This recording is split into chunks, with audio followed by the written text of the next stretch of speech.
नमस्कार दोस्तों, मेरा नाम है राज के वर्मा और आप देख रहे हैं रिपोर्टर जी। अगर आपने रिपोर्टर जी चैनल को अभी तक सब्सक्राइब नहीं किया तो सबसे पहले चैनल को सब्सक्राइब जरूर करें, लाइक और कमेंट्स करना बिल्कुल ना भूलें। दिल्ली के 2025 के विधानसभा चुनाव का बिगुल बज चुका है। तमाम पॉलिटिकल पार्टी और नेताओं ने अपने चुनावी अस्त्र शस्त्रों को धार लगानी भी शुरू कर दी है। कोशिश सभी की यही है कि किसी तरह से 2025 का विधानसभा चुनाव जीतकर दिल्ली हासिल कर ली जाए। लेकिन दिल्ली किसे चुनेगी ये तो खैर 8 फरवरी को साफ हो जाएगा जब दिल्ली के चुनावी नतीजे सामने होंगे। लेकिन आम आदमी पार्टी हो, बीजेपी हो या फिर कांग्रेस और इसके अलावा भी कई दूसरे अन्य दलों ने भी दिल्ली में अपनी ताल ठोक रखी है। इन तमाम दलों के मैदान में होने का फायदा किसे होगा, नुकसान किसे होगा, यह भी समीकरण लगातार बन और बिगड़ रहे हैं।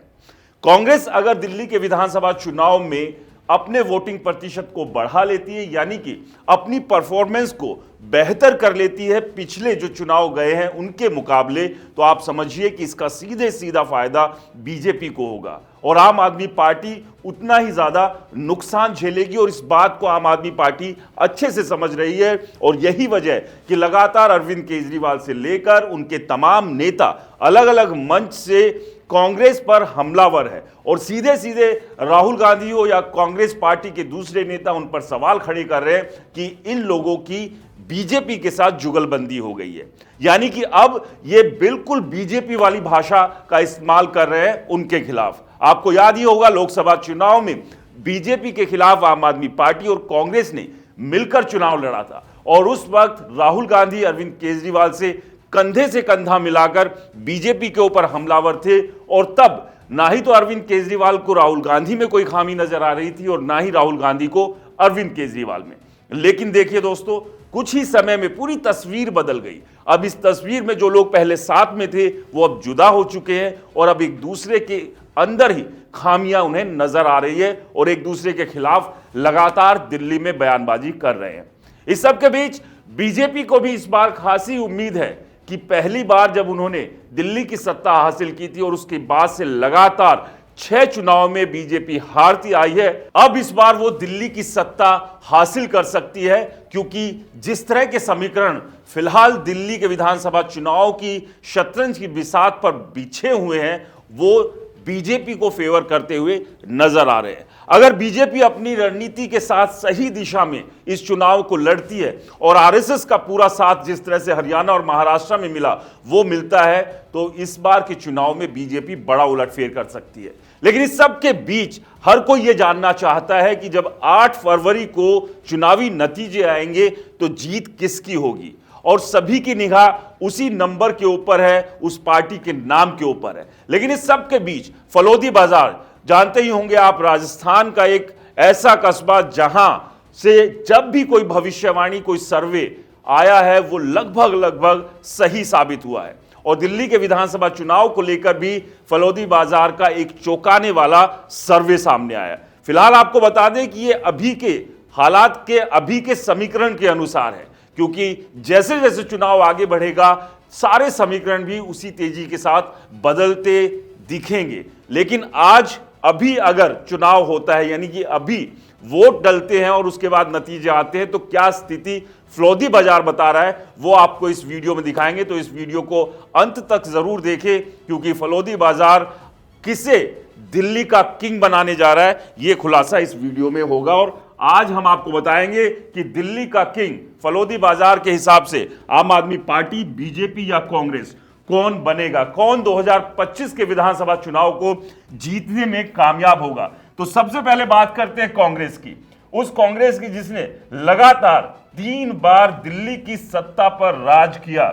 लेकिन उसके बाद 2013 में जब चुनाव के मैदान में आम आदमी पार्टी उतरी तो कांग्रेस के छक्के छुड़ा दिए और कांग्रेस के ही वोटर्स को अपनी तरफ शिफ्ट कर लिया।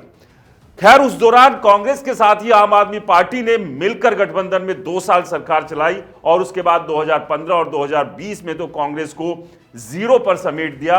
यानी कि कांग्रेस की जो नंबर थे विधानसभा सीटों के वो तो 0 हुए ही हुए, वोट प्रतिशत भी 5% से ज्यादा नीचे आ गया।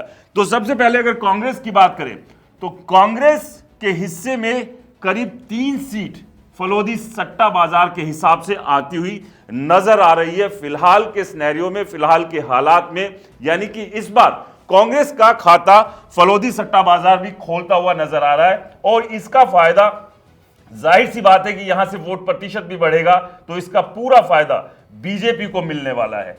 और इसके बाद बीजेपी की बात करें तो बीजेपी की 25 से 35 सीटें फलोदी सट्टा बाजार के हिसाब से आती हुई दिखाई दे रही। यानी कि जो परफॉर्मेंस बीजेपी की 2015 और 2020 में बहुत ज्यादा डाउन रही थी, 3 और 8 सीटों पर जहां बीजेपी थी, लेकिन इस बार एक बड़ी बढ़त के साथ 25 से 35 सीटों पर बीजेपी फिलहाल आज के हालात में नजर आ रही है।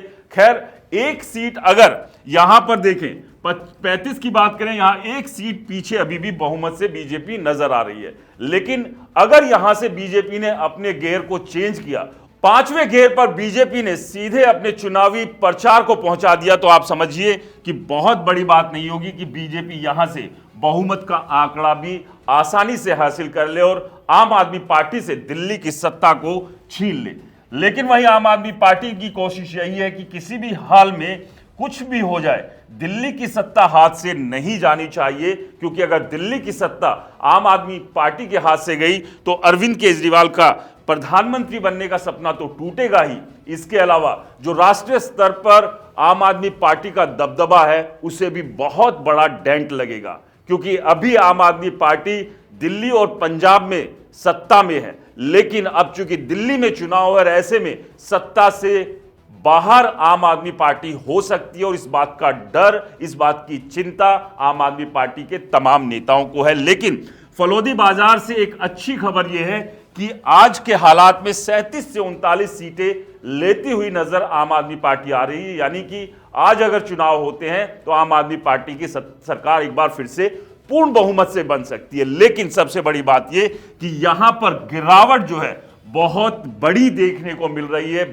67 और 62 सीटों से सीधे 37 से 39 सीटों के ऊपर आम आदमी पार्टी का आना, यह आम आदमी पार्टी के लिए सबसे बड़ी चिंता की बात है, क्योंकि यहां से आम आदमी पार्टी का ग्राफ नीचे भी जा सकता है और यहां से ऊपर भी जा सकता है। लेकिन सबसे बड़ी बात यही है कि ऊपर कितना जाएगा, क्योंकि पिछले चुनाव के मुकाबले इस बार आम आदमी पार्टी के सामने बहुत सारी परेशानियां हैं। 10 साल की एंटी इनकम्बेंसी है, सड़कें, स्वच्छता, यमुना और तमाम जो दूसरे और मुद्दे हैं, इंफ्रास्ट्रक्चर की बात कर लें, वो अभी भी आम आदमी पार्टी के सामने एक टेंशन बने हुए खड़े दिख रहे हैं। और सबसे बड़ी बात यही है कि कांग्रेस और बीजेपी दोनों ही आम आदमी पार्टी के उन तमाम वादों को याद दिला रही है जो उसने सत्ता में आने से पहले किए थे या सत्ता में आने के बाद किए थे, जो अभी तक पूरे नहीं हुए हैं।